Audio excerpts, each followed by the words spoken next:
ಎಲ್ಲ ಸ್ಪರ್ಧಾರ್ಥಿಗಳಿಗೆ ನಿಮ್ಮ ಆನಂದ್ ಸರ್ ಮಾಡುವಂತ ನಮಸ್ಕಾರ.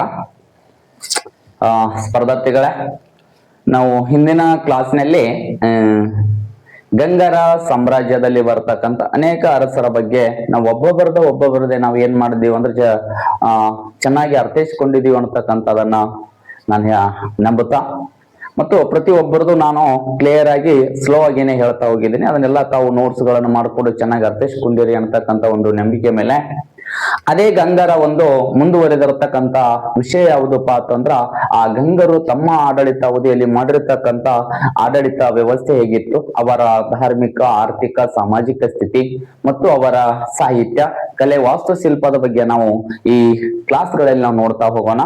ಇವತ್ತಿನ ಕ್ಲಾಸ್ ಅನ್ನ ನಾನು ಸಮಯವನ್ನ ವ್ಯರ್ಥ ಮಾಡದೆ ಮತ್ತು ಬೇರೆ ವಿಷಯಗಳನ್ನ ಹೇಳದೇನೆ ನಾನು ನೇರವಾಗಿ ಇತಿಹಾಸದ ಅಂತಕ್ಕಂಥ ವಿಷಯನ ಗಂಗರ ವಿಷಯಕ್ಕೆ ನೇರವಾಗಿ ಬರ್ತಾ ಇದ್ದೀನಿ.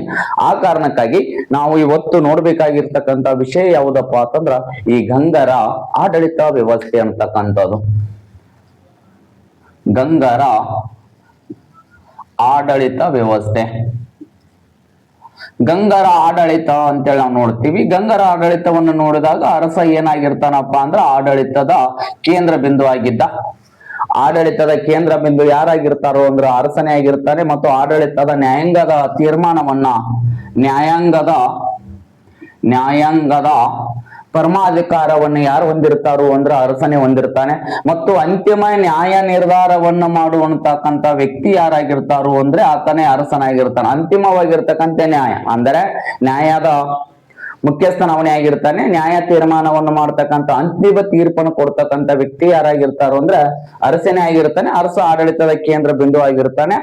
ಇದು ಪ್ರತಿಯೊಬ್ಬ ರಾಜ್ಯನ ಮೊದಲು ಬರ್ತಕ್ಕಂಥ ಇವೆಲ್ಲ ಪಾಯಿಂಟ್ಸ್ ಕಾಮನ್ ಆಗಿ ನೆನಪಿರ್ಬೇಕು ನಿಮಗೆ. ಅದರ ಜೊತೆಗೆ ಅವರು ಏನ್ ಮಾಡಿದ್ರು ಅಂದ್ರೆ ಗಂಗರು ತಮ್ಮ ಆಡಳಿತದ ಅನುಕೂಲಗೋಸ್ಕರ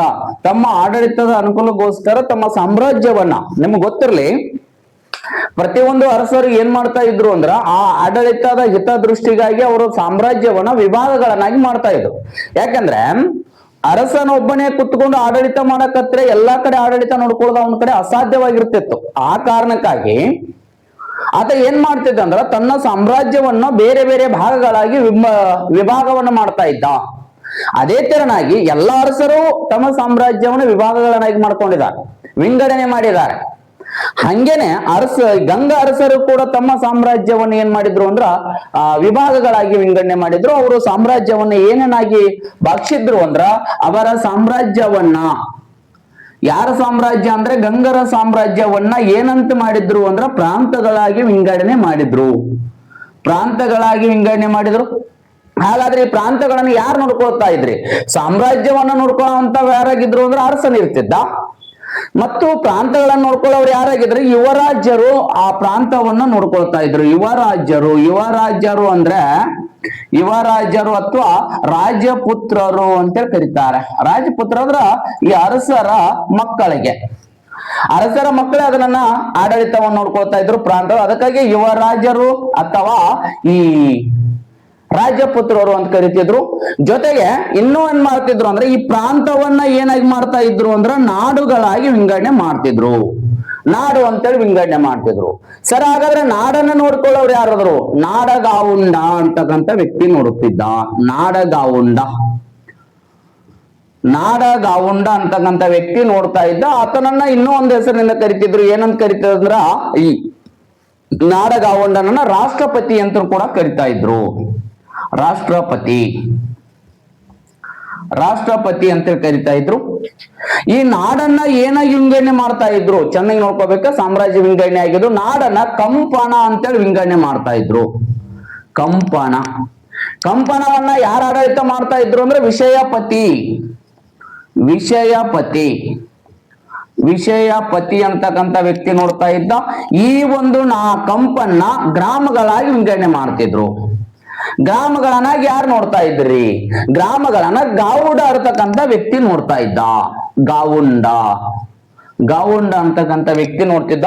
ಈ ರೀತಿಯಾಗಿ ಅವ್ರು ಏನ್ ಮಾಡ್ತಾ ಇದ್ರು ಅಂದ್ರೆ ಸಾಮ್ರಾಜ್ಯವನ್ನ ವಿಂಗಡಣೆಯನ್ನ ಮಾಡ್ಕೊಂಡಿರ್ತಕ್ಕಂಥವ್ರು ಯಾರಾಗಿದ್ರು ಅಂದ್ರ ಈ ಗಂಗ ಸಾಮ್ರಾಜ್ಯ ಅರಸರೆಲ್ಲರೂ ಕೂಡ ಸಾಮ್ರಾಜ್ಯವನ್ನ ನೋಡಿ, ಸಾಮ್ರಾಜ್ಯವನ್ನ ಪ್ರಾಂತಗಳಾಗಿ, ನಾಡುಗಳಾಗಿ, ಕಂಪನಗಳಾಗಿ, ಗ್ರಾಮಗಳಾಗಿ ವಿಂಗಡಣೆಯನ್ನ ಯಾರು ಮಾಡ್ತಾ ಇದ್ರು ಅಂದ್ರ ಈ ಗಂಗ ಅರಸರು ಮಾಡಿದ್ರು ಅಂತಕ್ಕಂಥದನ್ನ ನಾವು ನೋಡ್ತಿದೀವಿ. ಮತ್ತೆ ಅಷ್ಟೇ ಅಲ್ಲ, ಇವ್ರು ಏನ್ ಮಾಡಿದ್ರು ಅಂದ್ರ ಗಂಗ ಅರಸರು ಮಂತ್ರಿ ಮಂಡಲ ವ್ಯವಸ್ಥೆಯನ್ನು ಕೂಡ ಹೊಂದಿದ್ರು. ಮಂತ್ರಿ ಮಂಡಲ ವ್ಯವಸ್ಥೆಯನ್ನು ಕೂಡ ಹೊಂದಿದ್ರು ಇವರು.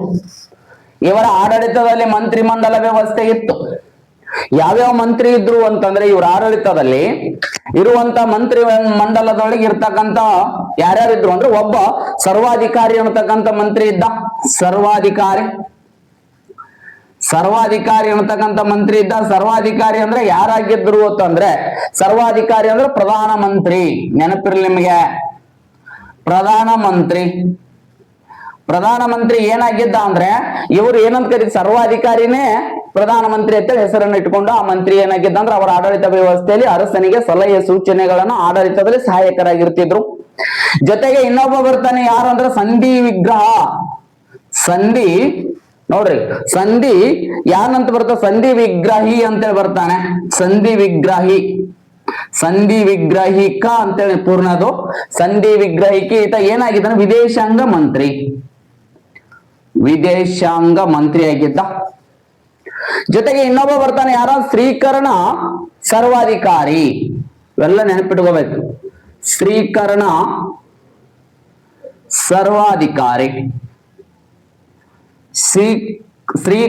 ಸರ್ವಾಧಿಕಾರಿ ಏನಾಗಿರ್ತಿದ್ದ ಅಂತಂದ್ರೆ, ಶ್ರೀಕರಣ ಸರ್ವಾಧಿಕಾರಿ ಕಂದಾಯ ಮಂತ್ರಿ ಆಗಿರ್ತಿದ್ದ. ಕಂದಾಯ ಮಂತ್ರಿ ಯಾರಾಗಿದ್ರು ಅಂತಂದ್ರೆ ಗಂಗರ ಆಡಳಿತ ವ್ಯವಸ್ಥೆಯಲ್ಲಿ ಶ್ರೀಕರಣ ಸರ್ವಾಧಿಕಾರಿ. ಜೊತೆಗೆ ಇನ್ನೊಬ್ಬ ಅಧಿಕಾರಿ ಬರ್ತಾನೆ, ಯಾರ,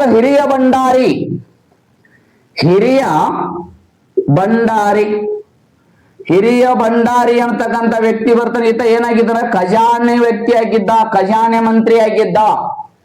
ಖಜಾನೆ ಮಂತ್ರಿ ಯಾರಾಗಿದ್ರು ಅಂದ್ರೆ ಹಿರಿಯ ಭಂಡಾರಿ ಅಂತ ಕರೀತಾರ, ಅಥವಾ ಹಿರಿಯ ಅಧಿಕಾರಿ ಅಂತ ಒಂದೊಂದ್ಸರಿ ಉಲ್ಲೇಖ ಮಾಡ್ತಾರೆ. ಆದ್ರ ಹಿರಿಯ ಭಂಡಾರಿ ಅಂದ್ರೆ ಏನಂತ ಕರಿತಾ ಇದ್ರು, ಎದರ ಮಂತ್ರಿ ಆಗಿದ್ದ ಅಂದ್ರ ಈ ಖಜಾನೆ ಮಂತ್ರಿ ಅಂದ್ರೆ ಹಣಕಾಸಿನ ಮಂತ್ರಿ ಆಗಿದ್ದ. ಇನ್ನ ಯಾರು ಬರ್ತಾನಂದ್ರ ಸೇನೆಯ ಮುಖ್ಯಸ್ಥ.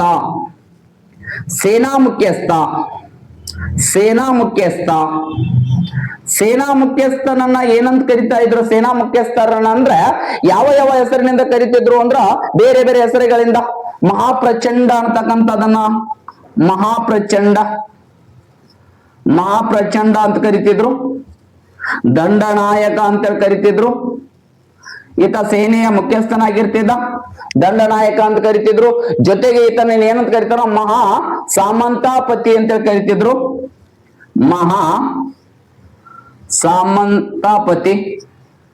ಸಾಮಂತಾಪತಿ ಅಂತೇಳಿ ಕರಿತಿದ್ರು. ಮಹಾ ಸಾಮಂತಾಪತಿ ಅಂದ್ರ ಸೇನಾ ಮುಖ್ಯಸ್ಥನನ್ನ ಏನಂದ್ರೆ ಮಹಾಪ್ರಚಂಡ ಅಂತ ಕರಿತಿದ್ರು, ದಂಡನಾಯಕ ಅಂತ ಕರಿತಿದ್ರು, ಮತ್ತು ಸಾಮಂತಾಪತಿ ಅಂತೇಳಿ ಈ ಗಂಗರ ಸೇನೆಯ ಮುಖ್ಯಸ್ಥನನ್ನಾಗಿ ಕರಿತಾ ಇದ್ರು. ಮತ್ತು ನ್ಯಾಯಾಂಗದ ಮುಖ್ಯಸ್ಥನ ಯಾರಾಗಿದ್ರು ಅಂದ್ರ, ನ್ಯಾಯಾಂಗದ ಮುಖ್ಯಸ್ಥನ ಯಾರಾಗಿದ್ರು ಅಂದ್ರೆ ಧರ್ಮಾಧ್ಯಕ್ಷ ಮತ್ತು ರಾಜ್ಯಾಧ್ಯಕ್ಷ. ರಾಜ್ಯಾಧ್ಯಕ್ಷ ಏನಾಗಿರ್ತಿದ್ರು ಅಂದ್ರೆ ನ್ಯಾಯಾಂಗದ ಮುಖ್ಯಸ್ಥನಾಗಿರ್ತಿದ್ದ. ಧರ್ಮಾಧ್ಯಕ್ಷ ಮತ್ತು ರಾಜ್ಯಾಧ್ಯಕ್ಷ ಇವರು ಏನಾಗಿರ್ತಿದ್ರು ಅಂತಂದ್ರ ಧರ್ಮಾಧ್ಯಕ್ಷ ಮತ್ತು ರಾಜ್ಯಾಧ್ಯಕ್ಷ ನ್ಯಾಯಾಂಗದ ಮುಖ್ಯಸ್ಥರಾಗಿರ್ತಿದ್ರು. ಗಂಗರ ಆಡಳಿತ ನ್ಯಾಯಾಂಗದ ಮುಖ್ಯಸ್ಥರಾಗಿರ್ತಿದ್ರು. ಅಷ್ಟೇ ಅಲ್ಲ, ಇವರ ಕಾಲದಲ್ಲಿರುವ ಅಶ್ವಪಡೆಯ ಮುಖ್ಯಸ್ಥನನ್ನ ಏನಂತ ಕರಿತಾ ಇದ್ರು, ಬೇರೆ ಬೇರೆ ಹೆಸರುಗಳಿಂದ ಕರೀತಾರೆ, ನೆನಪಿರ್ಬೇಕು ನಿಮಗೆ.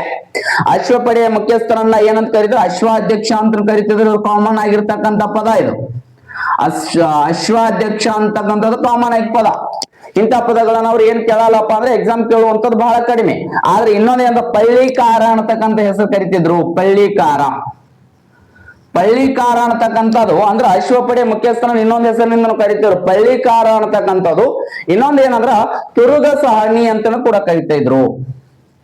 ತುರುಗ ಸಹಣಿ ಅಂತ ಕೂಡ ಕರಿತಾ ಇದ್ರು. ಅಶ್ವಪಡೆ ಮುಖ್ಯಸ್ಥನ ಅಶ್ವಾಧ್ಯಕ್ಷ ಅಂತ ಕರಿತಿದ್ರು, ಪಳ್ಳಿಕಾರ ಅಂತ ಕರಿತಿದ್ರು, ತುರುಗ ಸಹಣಿ ಅಂತ ಕೂಡ ಕರಿತಿದ್ರು. ಅಷ್ಟೇ ಅಲ್ಲ, ಇವರ ಆಡಳಿತದಲ್ಲಿರುವಂತ ಗಜಪಡೆಯ ಮುಖ್ಯಸ್ಥ ಗಜಪಡೆಯ ಮುಖ್ಯಸ್ಥನನ್ನ ಏನಂತ ಕರಿತಾ ಇದ್ರು? ಗಜಪಡೆಯ ಮುಖ್ಯಸ್ಥನನ್ನ ಏನಂತ ಕರಿತಿದ್ರು? ಗಜ ಸಹಾನಿ ಅಂತ ಕರಿತಿದ್ರು. ಗಜ ಸಹಾನಿ ಅಂತೇಳಿ ಕರಿತಾ ಇದ್ರು. ಈ ರೀತಿಯಾಗಿರ್ತಕ್ಕಂಥ ಇವರ ಆಡಳಿತದಲ್ಲಿ ಮಂತ್ರಿಮಂಡಲ ವ್ಯವಸ್ಥೆಯನ್ನ ನಾವು ನೋಡ್ತಾ ಇದ್ವಿ. ಅಷ್ಟೇ ಅಲ್ಲ, ಇನ್ನೊಂದು ಪಾಯಿಂಟ್ ನಿಮಗೆ ಗೊತ್ತಿರಲಿ, ಇವರ ಆಡಳಿತದಲ್ಲಿ ಗ್ರಾಮಗಳಲ್ಲಿ ಏನಾಗಿತ್ರಿ ಅಂದ್ರೆ, ಗ್ರಾಮಗಳಲ್ಲಿ ಗ್ರಾಮ ಸಭೆ ಇರ್ತಿತ್ತು.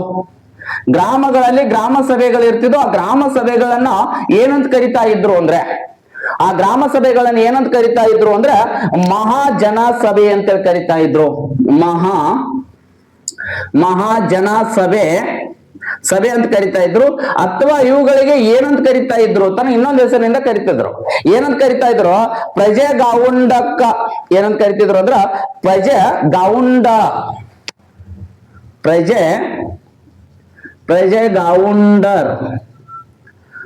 ಗಾವುಂಡರ್ ಅಂತ ಕೂಡ ಕರಿತಿದ್ರು. ಮಹಾಜನ ಸಭೆ ಅಂತನೂ ಕರಿತಿದ್ರು.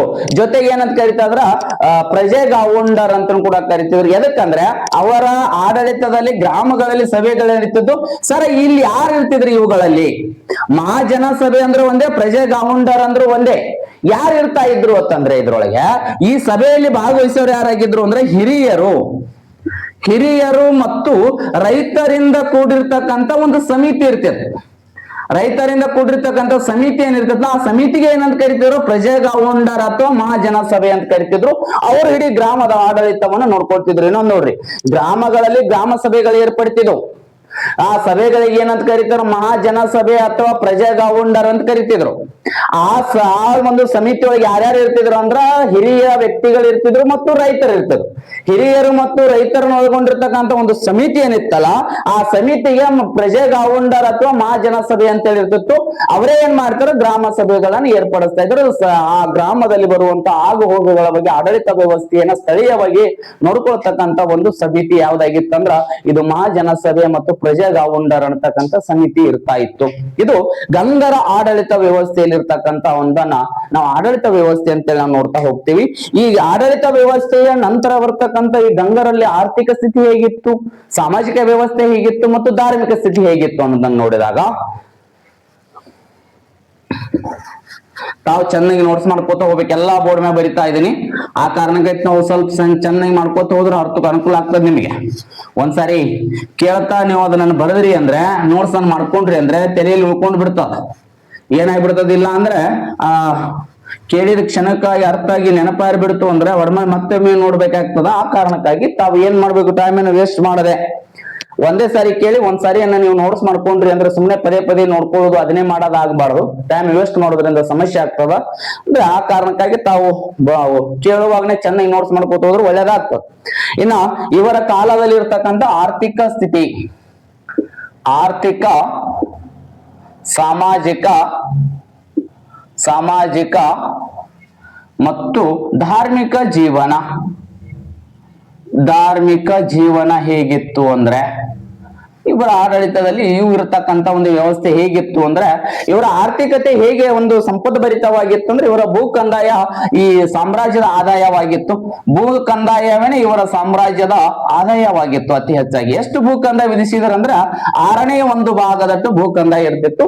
ತೆರಿಗೆಗಳ ರೂಪದಲ್ಲಿ ಅಂದ್ರೆ ಭೂ ಕಂದಾಯವನ್ನು ವಸೂಲಿ ಮಾಡ್ತಾ ಇದ್ರು. 1/6 ಒಂದು ಭಾಗ ಇವರು ಭೂ ಕಂದಾಯ ಅವರ ಸಾಮ್ರಾಜ್ಯದ ಅತಿ ಪ್ರಮುಖವಾಗಿರ್ತಕ್ಕಂಥ ಆದಾಯವಾಗಿತ್ತು. ರಾಜ್ಯದ ಆದಾಯ ಅಂತೇಳಿ ನಾವು ನೋಡ್ತೀವಿ ಭೂ ಕಂದಾಯ. ಆದ್ರೆ ಇವ್ರು ಏನ್ ಮಾಡ್ತಾರೆ, ಭೂಮಿಯನ್ನ ಅಳತೆ ಮಾಡುವುದಕ್ಕಾಗಿ ಗಂಗರು ವಿಶೇಷವಾಗಿ 2 ಮಾಪನಗಳನ್ನು ತರ್ತಾರೆ. ಇಲ್ಲಿವರೆಗೆ ಕರ್ನಾಟಕ ಇತಿಹಾಸದಲ್ಲಿ ಮೊದಲು ಭೂ ಮಾಪನ ಮಾಡುವುದಕ್ಕೆ ಮಾಪನಗಳು ಬಳಸಿದವರು ಯಾರಾದ್ರೂ ಗಂಗರೇ. ಆ ಕಾರಣಕ್ಕಾಗಿ ಗಂಗರು 2 ಮಾಪನಗಳನ್ನು ತರ್ತಾರೆ. ಏನು ಮಾಪನ ಮಾಡೋದಕ್ಕೆ ಅಂದ್ರೆ ಭೂಮಿಯನ್ನ ಮಾಪನ ಮಾಡಿ ತೆರಿಗೆ ವಿಧಿಸುವುದಕ್ಕೆ. ಹಾಗಾದ್ರೆ ಅವರು ಜಾರಿಗೆ ತಂದಿರ್ತಕ್ಕಂಥ ಮಾಪನಗಳು ಯಾವುವು ಅಂದ್ರೆ, ಒಂದು ಗಂಗರ ಕೋಲು ಅಂತೇಳಿ, ಗಂಗರ ಕೋಲು ಅಂತೇಳಿ ಒಂದು. ಇನ್ನೊಂದು ಮಾಪನವನ್ನು ಜಾರಿಗೆ ತರ್ತಾರೆ. ಅದು ಯಾವುದಂದ್ರೆ ಬೇರುಂಡ ಕೋಲ. ಇನ್ನೊಂದು ಬೇರುಂಡ ಕೋಲು ಅಂತಕ್ಕಂಥದ್ದು. ಇವೆರಡು ಏನ್ ಮಾಡಿದ್ರು ಅಂದ್ರೆ, ಆ ಗಂಗರ ಮಾಪನಗಳು ಅಂದ್ರೆ ಭೂಮಿಯ ಅಳತೆ ಮಾಡತಕ್ಕಂಥ ಮಾಪನಗಳು. ವಿಶೇಷ ವಾಸರಿ ಎಕ್ಸಾಮ್ ಬಂದಿದ್ದಾವೆ, ನೆನಪಿರಲಿ ನಿಮಗೆ. ಮತ್ತು ಇವರ ಆರ್ಥಿಕ ಸ್ಥಿತಿ ಏನಾಗಿತ್ತು ಅಂದ್ರೆ ಭೂಮಿಯನ್ನ ಮಾಪನ ಮಾಡ್ತಾ ಇದ್ರು. ಆ ಭೂಮಿಯ ಆಧಾರಿತವಾಗಿ ಭೂಮಿ ಆ ಇರುವತಕ್ಕಂಥ ಫಲವತ್ತತೆಯಿಂದ ಅದನೋ ಬಂಜರು ಭೂಮಿ ಅದನೋ ಅನ್ನತಕ್ಕಂಥ ಆಧಾರದ ಮೇಲೆ ಕಂದಾಯವನ್ನು ವಸೂಲಿ ಮಾಡ್ತಾ ಇದ್ರು. ಭೂ ಕಂದಾಯ ಇವ್ರ ಸಾಮ್ರಾಜ್ಯದ ಅತಿ ಹೆಚ್ಚು ಪ್ರಮುಖವಾಗಿರ್ತಕ್ಕಂಥ ಆದಾಯವನ್ನು ಕ್ರೋಢೀಕರಣ ಮಾಡ್ತಿತ್ತು. ಭೂ ಕಂದಾಯದಿಂದ 1/2 ಭಾಗ ವಿಧಿಸ್ತಿದ್ರು. ಅದರಿಂದ ಆದಾಯ ಜಾಸ್ತಿ ಆಗ್ತಿತ್ತು ರಾಜ್ಯಕ್ಕೆ. ಅವರ ಮುಖ್ಯ ಆದಾಯ ರಾಜ್ಯದ ಯಾವ್ದಾಗಿತ್ತ ಭೂ ಕಂದಾಯ. ಭೂಮಿಯನ್ನು ಅಳತೆ ಮಾಡೋದಕ್ಕೆ ಗಂಗರ ಕೋಲು ಮತ್ತು ಬೇರುಂಡ ಕೋಲು ಅನ್ನತಕ್ಕಂಥ 2 ಮಾಪನಗಳನ್ನು ಗಂಗರು ಜಾರಿಗೆ ತೆಗೆದುಕೊಂಡು ಬಂದಿದ್ರು. ಅಷ್ಟೇ ಅಲ್ಲ, ಇವರ ಕಾಲದಲ್ಲಿ ಏನಾಗಿತ್ತು ಅಂದ್ರೆ ಅನೇಕ ನಾಣ್ಯಗಳನ್ನು ಕೂಡ ನಾವು ನೋಡ್ತೇವೆ. ಗಂಗರ ಕಾಲದಲ್ಲಿರುವ ನಾಣ್ಯಗಳು, ಗಂಗರ ಕಾಲದಲ್ಲಿರುವಂತಹ ನಾಣ್ಯಗಳು ಅತ್ಯಂತ ಪ್ರಮುಖವಾದಂತಹ ನಾಣ್ಯಗಳಿದ್ದುರಿ. ಗಂಗರ ಕಾಲದಲ್ಲಿರುವಂತ ಅತಿ ಪ್ರಮುಖವಾದಂತ ನಾಣ್ಯಗಳು, ಒಂದು ನಾಣ್ಯ ಯಾವುದು, ಚಿನ್ನದ ನಾಣ್ಯಗಳು ಅಂತ ಬರ್ತಾವೆ. ಚಿನ್ನದ ನಾಣ್ಯಗಳು ಯಾವಿದ್ದು ರೀ? ಇವರ ಕಾಲದಲ್ಲಿ ಇರ್ತಕ್ಕಂಥ ಚಿನ್ನದ ನಾಣ್ಯಗಳು ಯಾವ್ಯಾವಾಗಿದ್ದು? ಒಂದು ಗದ್ಯಾನ, ಇನ್ನೊಂದು ಸುವರ್ಣ. ಗದ್ಯಾನ, ಸುವರ್ಣ, ಸುವರ್ಣ ಇವು ಏನಾಗಿದ್ದು ಅಂದ್ರೆ ಗಜ ಮುದ್ರೆ ಹೊಂದಿರತಕ್ಕಂಥ ನಾಣ್ಯಗಳು. ಇವು ಗೊತ್ತಿರಲಿ ನಿಮಗೆ. ಗಜ ಮುದ್ರೆ ಅಂದ್ರೆ ಗದ್ಯಾನ ಮತ್ತು ಸುವರ್ಣ ಅಂತಕ್ಕಂಥ ಚಿನ್ನದ ನಾಣ್ಯಗಳ ಮೇಲೆ ಯಾವ್ದ್ರ ಮುದ್ರೆ ಇತ್ತು ಅಂತಂದ್ರೆ ಗಜದ ಮುದ್ರೆ ಅಂದ್ರೆ ಆನೆಯ ಮುದ್ರೆ ಇತ್ತು. ಗಜ ಅಂದ್ರೆ ಆನೆ, ಆನೆ ಮುದ್ರೆಯನ್ನು ಒಳಗೊಂಡಿರ್ತಕ್ಕಂಥ ಗಂಗರ ಚಿನ್ನದ ನಾಣ್ಯಗಳು ಅಂತ ನಿಮ್ ಕ್ವಶನ್ ಆಗಬಹುದು. ಆ ಕಾರಣಕ್ಕೆ ಆಗ್ಯದ, ಹಿಂದಿನ ಕ್ವಶನ್ ಆಗ್ಯದ. ಆ ಕಾರಣಕ್ಕಾಗಿ ತಾವು ಗಜ ಮುದ್ರೆ ಹೊಂದಿರುವ ಗಂಗರ ಚಿನ್ನದ ನಾಣ್ಯಗಳು ಯಾವಂದ್ರೆ ಒಂದು ಗದ್ಯಾನ, ಇನ್ನೊಂದು ಯಾವ್ದು ಸುವರ್ಣ. ಅಷ್ಟೇ ಅಲ್ಲ, ಇನ್ನೂ ಬೇರೆ ರೀತಿಯಾಗಿರ್ತಕ್ಕಂಥ ಚಿನ್ನದ ನಾಣ್ಯಗಳು ಇದ್ದು ಇವ್ರ ಕಾಲದಲ್ಲಿ.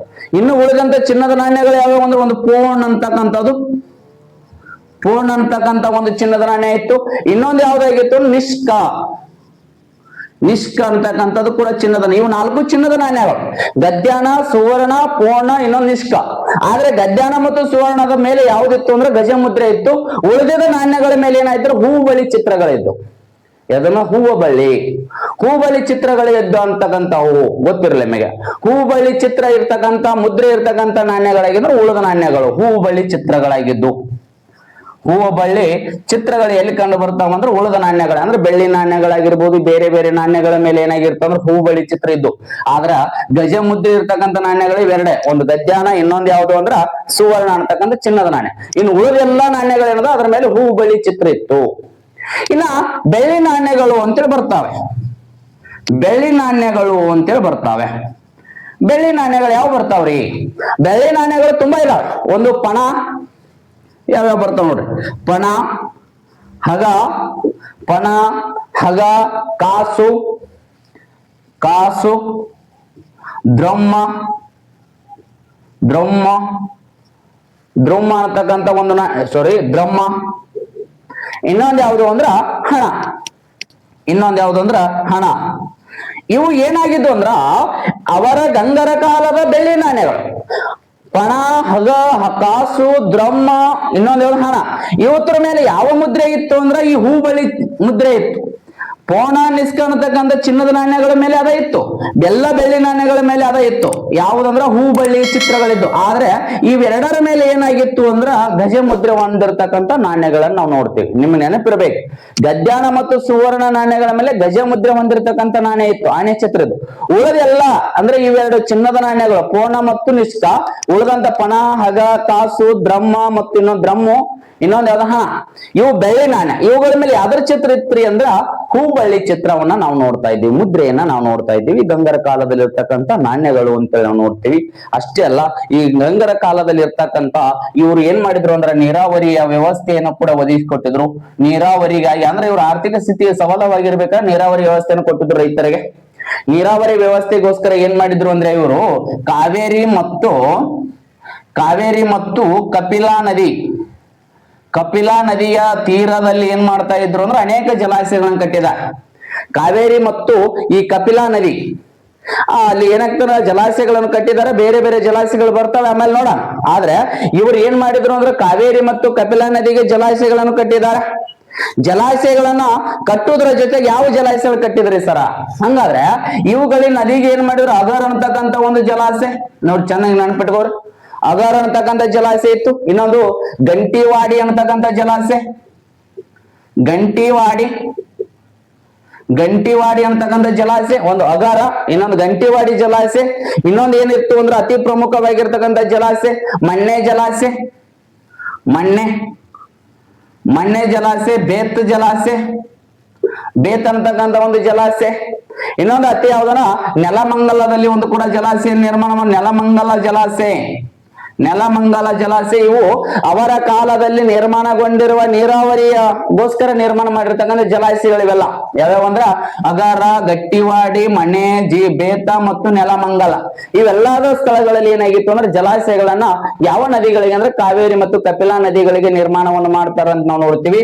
ಇದೇ ಕಾವೇರಿ ಮತ್ತು ಕಪಿಲಾ ನದಿಯ ತೀರದಲ್ಲಿ ಏನ್ ಬೆಳೀತಾ ಇದ್ರು ಅಂದ್ರೆ ಇವರು ಹಣ್ಣುಗಳನ್ನು ಬೆಳೀತಾ ಇದ್ರು. ಅತಿ ಹೆಚ್ಚಾಗಿ ಹಣ್ಣುಗಳನ್ನು ಮತ್ತು ತೋಟಗಳನ್ನ ನಿರ್ಮಾಣವನ್ನು ಮಾಡಿದ್ರು. ಹಣ್ಣುಗಳು ಮತ್ತು ತೋಟಗಳನ್ನ ನಿರ್ಮಾಣ ಮಾಡಿ ಬೆಳೆಗಳನ್ನು ಯಾರು ಬೆಳೀತಾ ಇದ್ರು ಅಂದ್ರೆ ಹಣ್ಣ ಹಂಪಲಗಳನ್ನು ಒಳಗೊಂಡಿರ್ತಕ್ಕಂಥ ತೋಟಗಾರಿಕೆ ಬೆಳೆಗಳನ್ನ ಅತಿ ಹೆಚ್ಚಾಗಿ ಎಲ್ಲಿ ಬೆಳೀತಾ ಇದ್ರು ಅಂದ್ರೆ ಈ ಕಪಿಲಾ ಮತ್ತು ಕಾವೇರಿ ನದಿ.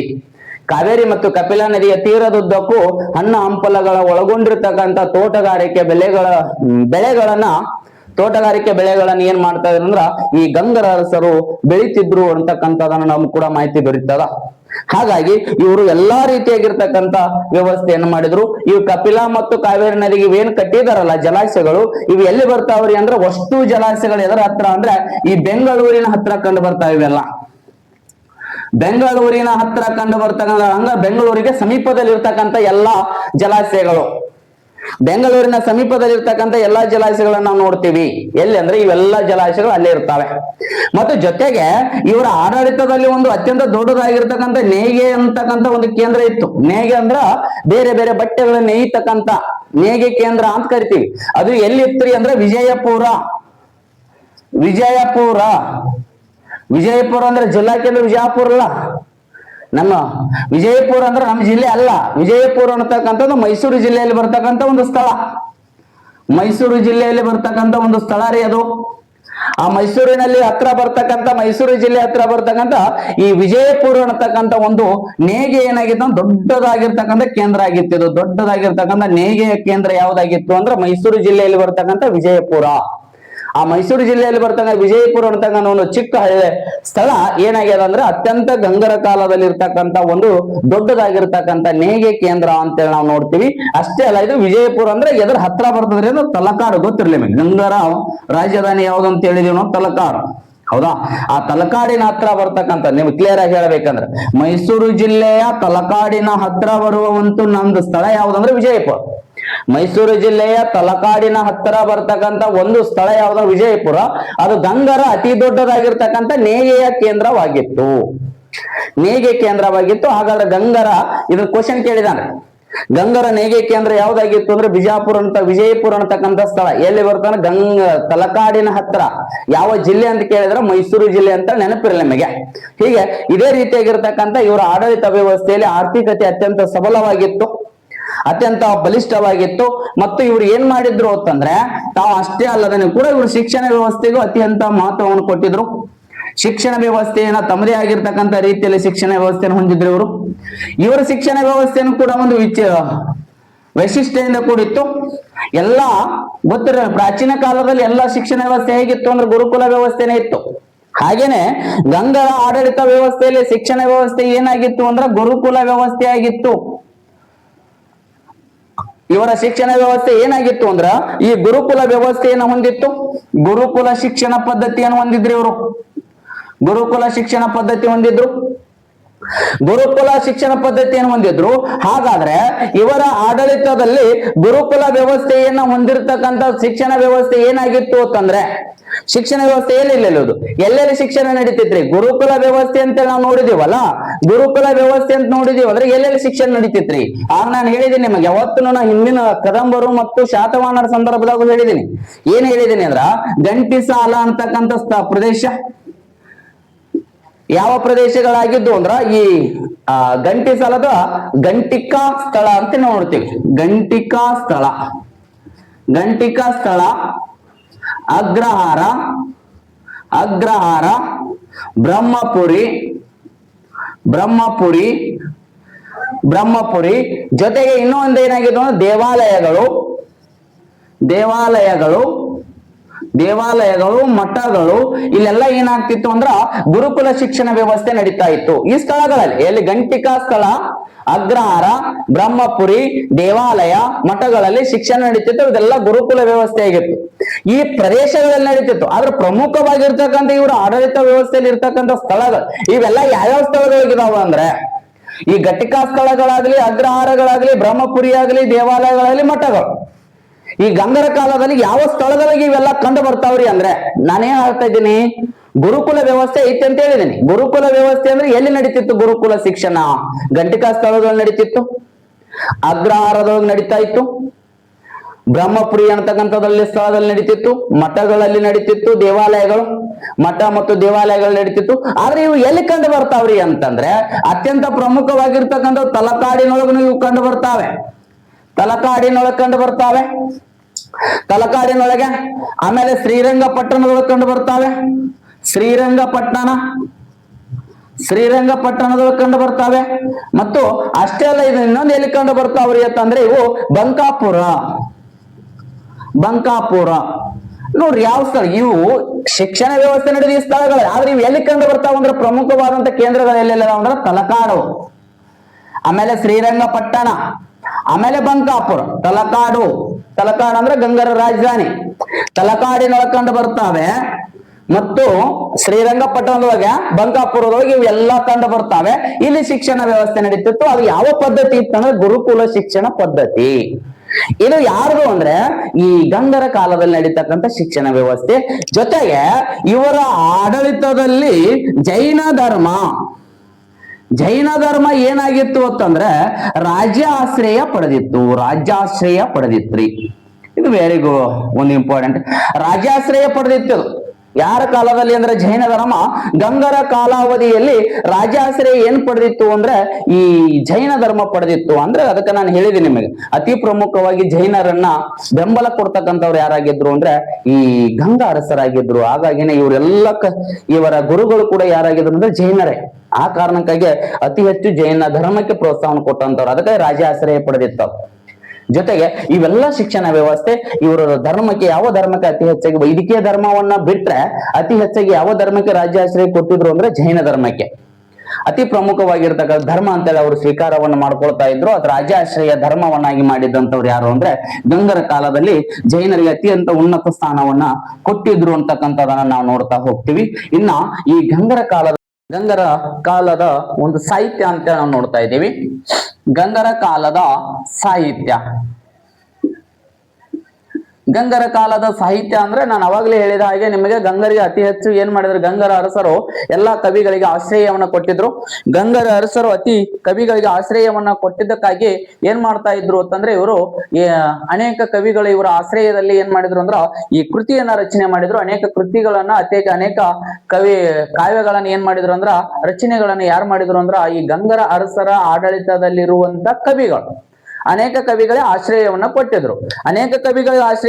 ಅಂತವರಲ್ಲಿ ಅತ್ಯಂತ ಶ್ರೇಷ್ಠವಾಗಿರ್ತಕ್ಕಂಥ ಕವಿ ಬರ್ತಾನೆ. ಒಬ್ಬ ಯಾರು ಅಂತಂದ್ರೆ ಹೇಮಸೇನ ಅಂತಕ್ಕಂಥ ಕವಿ ಬರ್ತಾನೆ. ಆತನಿಗೆ ಇನ್ನೊಬ್ಬ ಅಥವಾ ಇನ್ನೊಂದು ಏನಂತ ಕರಿತಾ ಇದ್ರು ಅಂದ್ರೆ ಇವನನ್ನ ಬೇರೆ ಹೆಸರಿನಿಂದನೂ ಕೂಡ ವಿದ್ಯಾ ಧನಂಜಯ ಅಂತ ಕೂಡ ಕರಿತಾ ಇದ್ರು. ವಿದ್ಯಾ ಧನಂಜಯ ಅಂತ ಕರಿತಾರೆ. ಈತ ಬರೆದಿರ್ತಕ್ಕಂಥ ಕೃತಿ ಯಾವುದು ಅಂತಂದ್ರೆ ಅತಿ ಶ್ರೇಷ್ಠವಾದ ಕೃತಿ ಯಾವ್ದಂದ್ರೆ ರಾಘವ ಮಾಂಡವಿ ಅಂತಕ್ಕಂಥ ಕೃತಿ ಬರೀತಾನೆ. ರಾಘವ ಮಾಂಡವಿ ಅಂತಕ್ಕಂಥ ಕೃತಿ ಬರೆದ. ಇನ್ನೊಬ್ಬ ಕವಿ ಬರ್ತಾನೆ, ಅತಿ ಶ್ರೇಷ್ಠವಾದ ಯಾರು ಅಂತಂದ್ರೆ ಆತ ವಾದಿವ ಸಿಂಹ ಅಂತಕ್ಕಂಥ ಒಬ್ಬ ಕವಿ ಬರ್ತಾನೆ. ಈತ ಬರೆದಿರ್ತಕ್ಕಂಥ ಅತಿ ಶ್ರೇಷ್ಠವಾದಂತ ಕೃತಿ ಯಾವುದು ಅಂದ್ರೆ ವಾದಿವ ಸಿಂಹ ಬರೆದಿರ್ತಕ್ಕಂಥದ್ದು ಒಂದು ಗದ್ಯ, ಅತಿ ಶ್ರೇಷ್ಠವಾದ. ಆತ ಎರಡು ಬರಿತಾನೆ, ಒಂದು ಗೊತ್ತಿಲ್ಲ. ಒಂದು ಗದ್ಯ ಚಿಂತಾಮಣಿ, ಇನ್ನೊಂದು ಯಾವ್ದ ಕ್ಷೇತ್ರ ಚೂಡಾಮಣಿ. ಒಂದು ಗದ್ಯ ಚಿಂತಾಮಣಿ, ಇನ್ನೊಂದು ಯಾವ್ದು ಬರಿತಾನಂದ್ರೆ ಕ್ಷೇತ್ರ ಚೂಡಾಮಣಿ. ಇವೆರಡು ಕೃತಿಗಳನ್ನು ಯಾರು ಬರೀತಾರಂದ್ರೆ ವಾದಿವ ಸಿಂಹ ಬರೀತಾನೆ. ಮತ್ತೆ ಇವರ ಕಾಲದಲ್ಲಿ ಇನ್ನೊಬ್ಬ ಅರಸ ಬರದ, ನಾನು ಹೇಳಿದ್ದೇನೆ ಅವರ ಗುರು ಆಗಿರ್ತಕ್ಕಂಥ ಯಾರಂದ್ರ ಪೂಜ್ಯಪಾದ ದೇವನಂದಿ ಅಂತೇಳಿ.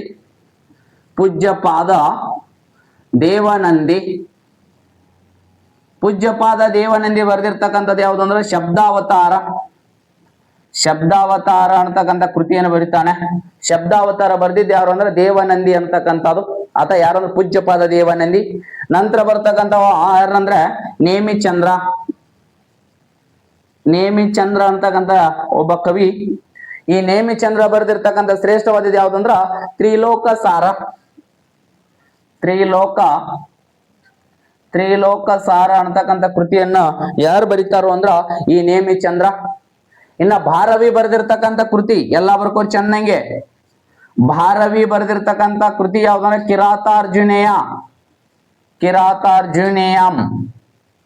ಕಿರಾತಾರ್ಜುನೇಯಂ ಅಂತಕ್ಕಂಥ ಕೃತಿಯನ್ನು ಬರೀತಾನೆ. ಮತ್ತು ಅಸಗ ಬರೆದಿರ್ತಕ್ಕಂಥ ಕೃತಿ ವರ್ಧಮಾನ. ಅಸಗ ಅಂತಕ್ಕಂಥ ಒಬ್ಬ ಕವಿ. ಅಸಗ ಬರೆದಿರ್ತಕ್ಕಂಥ ಒಂದು ಕೃತಿ ಯಾವುದು ವರ್ಧಮಾನ ಪುರಾಣ. ವರ್ಧಮಾನ ಪುರಾಣ ಅಂತಕ್ಕಂಥ ಕೃತಿಯನ್ನು ಬರೀತಾನೆ. ಇನ್ನೊಬ್ಬ ಕವಿ ಯಾರಪ್ಪ ಅಂದ್ರೆ ಇವರ ಕಾಲದಲ್ಲಿ ಇರ್ತಕ್ಕಂಥ ಅಂದ್ರೆ ಒಂದನೇ ನಾಗವರ್ಮ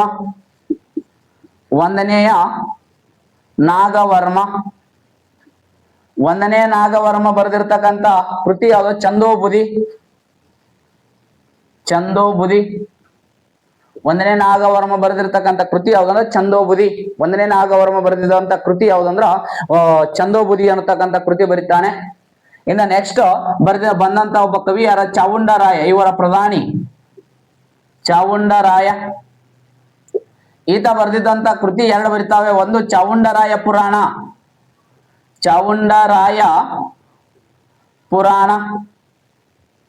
ಇನ್ನೊಂದು ಬರಿತಾನೆ ಯಾವ್ದಂದ್ರ ಚರಿತ್ರ ಸಾರ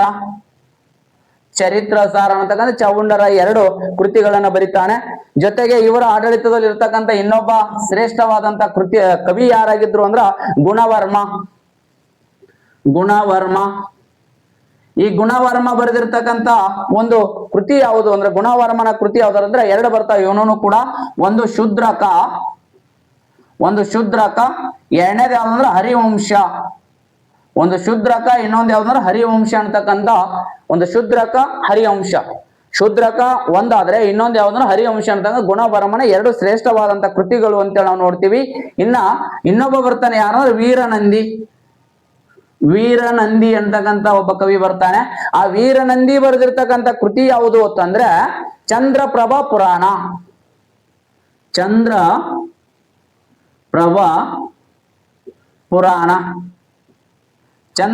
ಪುರಾಣವನ್ನು ಬರೆದಂತ ಕವಿ ಯಾರಂದ್ರೆ ವೀರನಂದಿ ಅಂತಕ್ಕಂಥ ಕವಿ.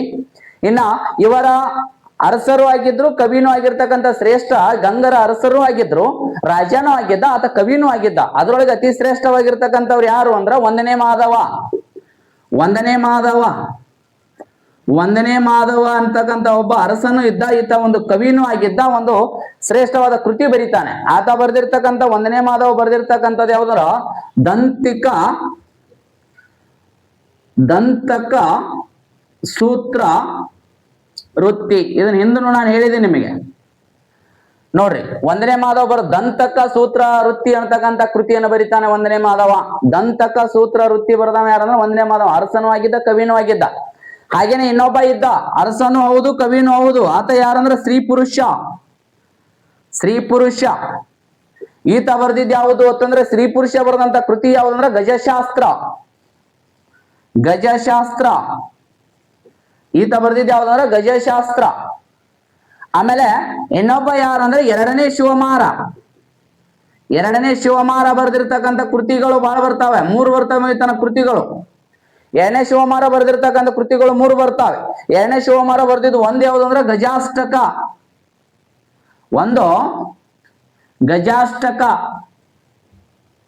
ಎರಡನೇದು ಯಾವ್ದಂದ್ರೆ ಸೇತುಬಂಧ. ಮೂರನೇದು ಯಾವುದು ಬರ್ದಿದ್ದ ಅಂತಂದ್ರೆ ಮೂರನೇದು ಯಾವುದು ಅಂದ್ರೆ ಈತ ಬರ್ದಿದ್ದು ಶಿವಮಾರ ತರ್ಕ.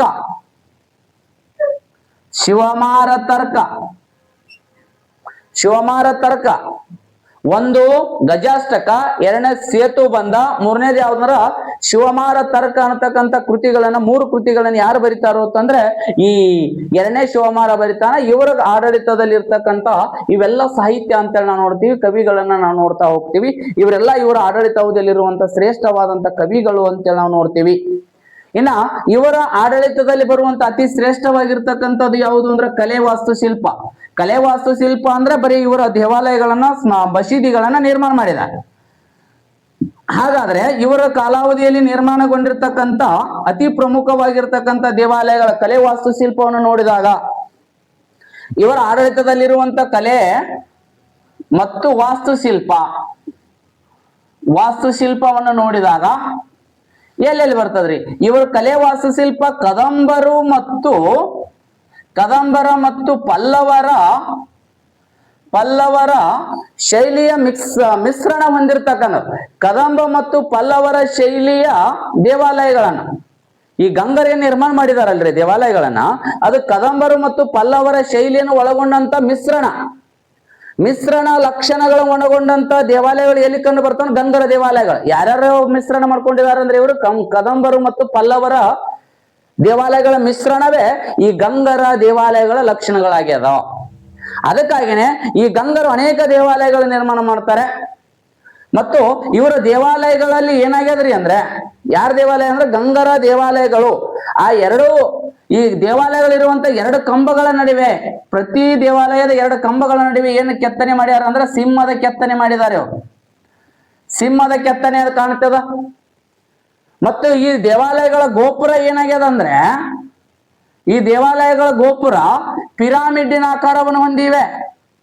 ಪಿರಾಮಿಡ್ಡಿನ ಆಕಾರ, ಅತಿ ಎತ್ತರವಾಗಿರ್ತಕ್ಕಂಥ ಪಿರಾಮಿಡ್ಡಿನ ಹಾಗೆ ಇವರ ಗೋಪುರ ಆಗ್ಯದ, ದೇವಾಲಯದ ಗೋಪುರ. ಮತ್ತು ಇವರ ಪ್ರತಿಯೊಂದು ದೇವಾಲಯದಲ್ಲಿ ಏನದ ಅಂದ್ರೆ ಸೂರ್ಯನ ವಿಗ್ರಹವನ್ನು ಕೆತ್ತನೆ ಆಗ್ಯದ. ಸೂರ್ಯನ ವಿಗ್ರಹ ಇದು ವೈಶಿಷ್ಟ್ಯ. ಇದು ಗಂಗರು ಆಡಳಿತದಲ್ಲಿ ಪ್ರತಿಯೊಂದು ದೇವಾಲಯದಲ್ಲಿ ಎದರ ವಿಗ್ರಹವನ್ನು ನಾವು ನೋಡ್ತೀವಿ ಅಂದ್ರೆ ಸೂರ್ಯನ ವಿಗ್ರಹ. ಇದು ಕಡ್ಡಾಯವಾಗಿ ಕೆತ್ತನೆ ಮಾಡಿದಾರ. ಪ್ರತಿಯೊಂದು ದೇವಾಲಯದಲ್ಲಿ ಸೂರ್ಯನ ವಿಗ್ರಹವನ್ನ ನಾವು ನೋಡ್ತಾ ಹೋಗ್ತೀವಿ. ಹಾಗಾದ್ರೆ ಇವರ ಆಡಳಿತದಲ್ಲಿರುವಂತ ಅನೇಕ ದೇವಾಲಯಗಳಲ್ಲಿ ಬರ್ತಾವೆ. ಒಂದನ್ನ ನೋಡಿದಾಗ ಇವರು ತಲಕಾಡು ಅಂತಕ್ಕಂಥ ಕಾಯಂ ರಾಜಧಾನಿ ತಲಕಾಡು. ಆ ತಲಕಾಡಿನಲ್ಲಿ 2 ದೇವಾಲಯಗಳು ಬರ್ತವೆ. ಒಂದು ಮರಳೇಶ್ವರ ದೇವಾಲಯ ಕಂಡು ಬಂದ್ರೆ, ಇನ್ನೊಂದು ಯಾವ್ದು ಕಂಡು ಬರ್ತದ್ರಿ ಅಂದ್ರೆ ಇಲ್ಲಿ ಪಾತಾಳೇಶ್ವರ ದೇವಾಲಯ ಎಲ್ಲಿ ಕಂಡು ಬರ್ತದಂದ್ರೆ ಅದು ತಲಕಾಡಿನೊಳಗೆ. ಮತ್ತೆ ಇವರು ಇನ್ನೊಂದು ರಾಜಧಾನಿ ಅದ ಮಣ್ಣಯ್ಯ ಅಂತಕ್ಕಂಥದ್ದು.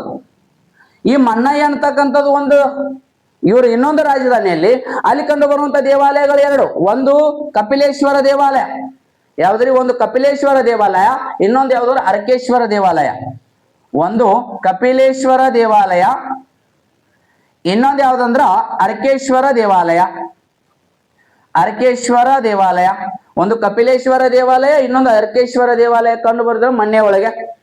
ಇನ್ನ ಕೋಲಾರದಲ್ಲಿ ಕಂಡು ಬರುವ ದೇವಾಲಯ ಕೋಲಾರಮ್ಮ ದೇವಾಲಯ. ಕೋಲಾರದಲ್ಲಿ ಕಂಡು ಬರುವ ಕೋಲಾರಮ್ಮ ದೇವಾಲಯ ಆದ್ರೆ, ಇನ್ನ ಬಾಗೂರದೊಳಗೆ ಕಂಡು ಬರುವ ದೇವಾಲಯ ಈ ಬಾಗೂರದಲ್ಲಿ ಕಂಡು ಬರುವಂತ ದೇವಾಲಯ ಯಾವುದು ಅಂತಂದ್ರ ನಾಗರೀಶ್ವರ ದೇವಾಲಯ ಬಾಗೂರದೊಳಗೆ ಕಂಡು ಬರ್ತದ. ಇನ್ನೊಂದು ಬರ್ತದ ಯಾವ್ದೋ ವರಣ್ ಅಂತಕ್ಕಂಥ ಸ್ಥಳದೊಳಗೆ ಕಂಡು ಬರುವ ದೇವಾಲಯ ವರಣ್. ಅಲ್ಲಿ ಕಂಡು ಬರುವುದು ಯಾವ್ದು? ಮಹಾಲಿಂಗೇಶ್ವರ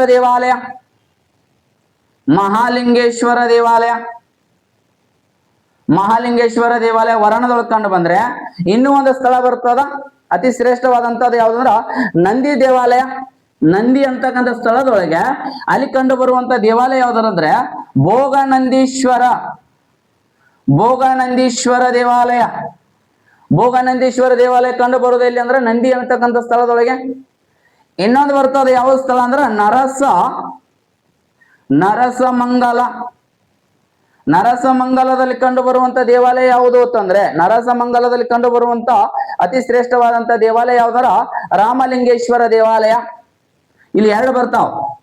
ರಾಮಲಿಂಗೇಶ್ವರ ದೇವಾಲಯ ಒಂದು ಕಂಡು ಬಂದ್ರೆ, ಇನ್ನೊಂದು ಯಾವ್ದು ಬರ್ತಾವ ಅಂದ್ರೆ ಇದೇ ಸ್ಥಳದೊಳಗೆ ನರಸಮಂಗಲ ಸ್ಥಳದೊಳಗಿನ ಇನ್ನೊಂದು ದೇವಾಲಯ ಯಾವ್ದಾರ ವಿಷ್ಣು ಮತ್ತು ಶಿವ ದೇವಾಲಯ.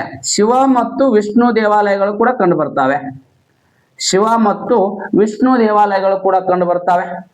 ಮತ್ತು ವಿಷ್ಣು ದೇವಾಲಯಗಳು ಕೂಡ ಎಲ್ಲಿ ಅಂದ್ರೆ ಈ ನರಸಮಂಗಲದೊಳಗನೆ ಕಂಡು ಬರ್ತದ. ರಾಮಲಿಂಗೇಶ್ವರ ದೇವಾಲಯ ಕೂಡ ನರಸಮಂಗಲದೊಳಗಿನ 2 ದೇವಾಲಯಗಳನ್ನ ನಾವು ನೋಡ್ತೀವಿ. ಅಷ್ಟೇ ಅಲ್ಲ, ಅರಳುಗುಪ್ಪೆ ಒಳಗೆ ಒಂದು ದೇವಾಲಯ ಕಂಡು ಬರ್ತದೆ. ಅರಳುಗುಪ್ಪೆ.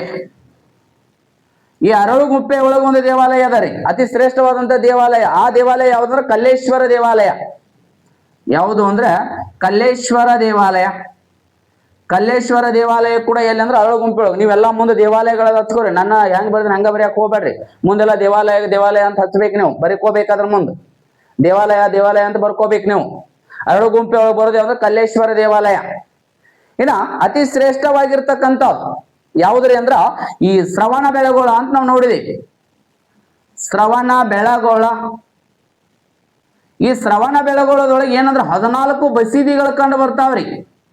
14 ಬಸೀದಿಗಳು ಕಂಡು ಬಂದ್ರೆ ಇಲ್ಲೇ 3 ಸ್ತಂಭಗಳು ಕೂಡ ಕಂಡು ಬರ್ತಾವೆ. 3 ಸ್ತಂಭಗಳು, 14 ಬಸೀದಿಗಳು, 3 ಸ್ತಂಭಗಳು ಕಂಡು ಬರ್ತಾವೆ, 14 ಬಸೀದಿಗಳು ಕಂಡು ಬರ್ತಾವೆ. ಏನಂದ್ರೆ ಶ್ರವಣ ಬೆಳಗೊಳದೊಳಗೆ. ಅದಕ್ಕೆ ಗೊಮ್ಮಟೇಶ್ವರ ವಿಗ್ರಹ, ಜೈನರ ಕಾಶಿ ಅಂತ ಕರಿತೀವಿ ನಾವು ಶ್ರವಣ ಬೆಳಗೊಳ. ಅಲ್ಲಿರುವಂತ 3 ಸ್ತಂಭಗಳು ಯಾವ್ಯಾವ್ರಿ?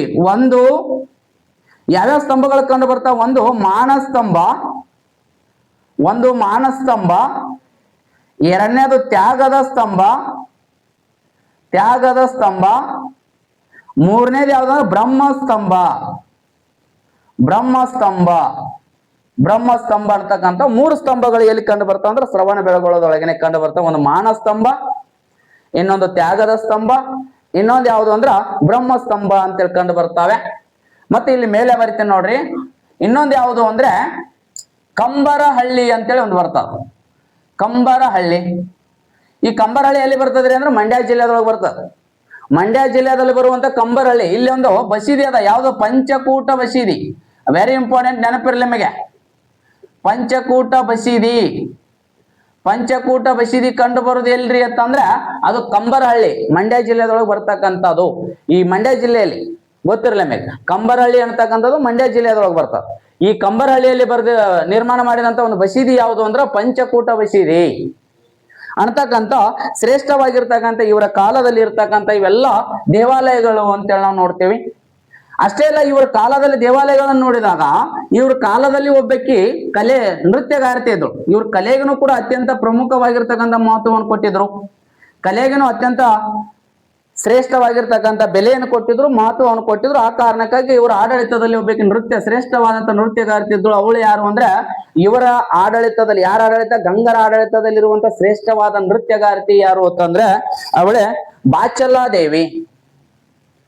ಬಾಚಲಾ ದೇವಿ ಇವಳು ಶ್ರೇಷ್ಠವಾದಂತ ನೃತ್ಯಗಾರ್ತಿ. ನೃತ್ಯಗಾರ್ತಿ ಯಾರ ಆಡಳಿತ ಯಾವುದಿಲ್ಲ? ಗಂಗರ ಆಡಳಿತ ಯಾವುದಿಲ್ಲಿದ್ದು. ಈಗೀಗ ಅನೇಕ ಬಿರುದುಗಳಿದ್ದು. ಯಾವ ಯಾವ ಬಿರುದುಗಳನ್ನು ಈಗೀಗಿದ್ರು ಅಂದ್ರೆ ಇವಳಿಗೆ ಇರ್ತಕ್ಕಂಥ ಬಿರುದು ಒಂದು ಯಾವ್ದು ನೋಡ್ರಿ, ಒಂದನೇ ಬಿರುದು ಇವಳಿಗೆ. ಈ ಬಾಚಲ ದೇವಿಗಿದ್ದಂತ ಒಂದನೇ ಬಿರುದು ಯಾವ್ದಂದ್ರ ನೃತ್ಯ ವಿದ್ಯಾಧರೆ. ನೃತ್ಯ ವಿದ್ಯಾಧರೆ. ನೃತ್ಯ ವಿದ್ಯಾಧರಿ ಅನ್ನತಕ್ಕಂಥ ಒಂದು ಬಿರುದಿತ್ತು. ಇನ್ನೊಂದು ಇವಳಿಗಿತ್ತು ಅಂದ್ರ ಪಾತ್ರ ಜಗದವಳೆ. ಇನ್ನೊಂದು ಯಾವ್ದ್ರಿ ಅಂದ್ರ ಪಾತ್ರ ಜಗದವಳೆ. ಅಷ್ಟೇ ಅಲ್ಲ, ಇವಳಿಗೆ ಇನ್ನೊಂದು ಬಿರುದಿತ್ತು. ಅದೇ ಯಾವುದು ಅಂದ್ರ ಇವಳಿಗಿರ್ತಕ್ಕಂಥ ನೃತ್ಯ ವಿಶಾರದೆ. ನೃತ್ಯ ವಿಶಾರದೆ. ವಿಶಾರದೆ, ನೃತ್ಯ ವಿಶಾರದೆ. ಇವೆಲ್ಲ ಏನಂದ್ರೆ ಇವಳಿಗಿರ್ತಕ್ಕಂಥ ಬಿರುದುಗಳಾಗಿದ್ದವು. ಬಿರುದುಗಳಾಗಿದ್ದವು. ಯಾರಿಗಿರ್ತಕ್ಕಂಥ ಬಿರುದುಗಳಂದ್ರೆ ಈ ಬಾಚಲಾ ದೇವಿಗೆ ಇರ್ತಕ್ಕಂಥ ಬಿರುದುಗಳು ಅಂತ ನೋಡ್ತೀವಿ. ಯಾವ್ಯಾವ ಅಂದ್ರೆ ನೃತ್ಯ ವಿದ್ಯಾಧರೆ, ಪಾತ್ರ ಜಗದವಳೆ, ನೃತ್ಯ ವಿಶಾರದೆ. ನೋಡ್ರಿ, ನೃತ್ಯ ವಿದ್ಯಾಧರಿ, ಪಾತ್ರ ಜಗದವಳೆ, ನೃತ್ಯ ವಿಶಾರದೆ ಅನ್ನತಕ್ಕಂಥ ಗಂಗರ ಆಡಳಿತ ಅವಧಿಯಲ್ಲಿ ಇರ್ತಕ್ಕಂಥ ಒಬ್ಬ ಶ್ರೇಷ್ಠ ನೃತ್ಯಗಾರ್ತಿಗೆ ಇರುವಂತ ಇವೆಲ್ಲ ಬಿರುದುಗಳು ಅಂತೇಳಿ ನಾವು ಹೇಳುತ್ತಾ, ಇಲ್ಲಿಗೆ ಏನಾಯ್ತು ಅಂದ್ರ ಎಲ್ಲ ಸ್ಪರ್ಧಾರ್ಥಿಗಳಿಗೆ ಗೊತ್ತಿರ್ಲಿ, ಇಲ್ಲಿಗೆ ಈ ಗಂಗ ಸಾಮ್ರಾಜ್ಯ ಅನ್ನತಕ್ಕಂಥದ್ದು ಮುಕ್ತಾಯ ಆಗ್ತದ. ಹಾಗಾದ್ರೆ ನೀವೆಲ್ಲರೂ ಚೆನ್ನಾಗಿ ಇದನ್ನ ನೋಟ್ಸ್ ಅನ್ನು ಮಾಡ್ಕೊಂಡು ಚೆನ್ನಾಗಿ ಅರ್ಥೈಸ್ಕೊಂಡಿರಿ ಅಂತಕ್ಕಂಥ ಒಂದು ನಂಬಿಕೆ ಮೇಲೆ ಇಲ್ಲಿಗೆ ಏನಾಗ್ತದ್ರಿ ಅಂದ್ರೆ ಗಂಗ ಸಾಮ್ರಾಜ್ಯ ಮುಗಿತದ. ಇನ್ನು ನೆಕ್ಸ್ಟ್ ಕ್ಲಾಸ್ ಅಲ್ಲಿ ಏನಂದ್ರೆ ಈ ಕರ್ನಾಟಕವನ್ನು ಆಡಳಿತ ಮಾಡಿದ ಶ್ರೇಷ್ಠ ಇನ್ನೊಂದು ಮಣಿತನ ಯಾವುದು ಅಂದ್ರೆ ಬಾದಾಮಿ ಚಾಲುಕ್ಯರು ಅಂತೇಳಿ ಬರ್ತಾರೆ. ಆ ಬಾದಾಮಿ ಚಾಲುಕ್ಯರನ್ನ ನಾವು ನೆಕ್ಸ್ಟ್ ಕ್ಲಾಸ್ ನಲ್ಲಿ ನೋಡೋಣ. ಆದ್ರೆ ತಾವೆಲ್ಲವನ್ನು ಈ ಗಂಗರ ಬಗ್ಗೆ ಸಂಪೂರ್ಣವಾಗಿ ಅರ್ಥೈಸಿಕೊಂಡಿರಿ ಅಂತಕ್ಕಂಥ ಒಂದು ನಂಬಿಕೆಯ ಮೇಲೆ ಇವತ್ತಿನ ಕ್ಲಾಸವನ್ನ ಮುಗಿಸ್ತಾ ಇದ್ದೀನಿ. ಎಲ್ಲರಿಗೂ ನಮಸ್ಕಾರ.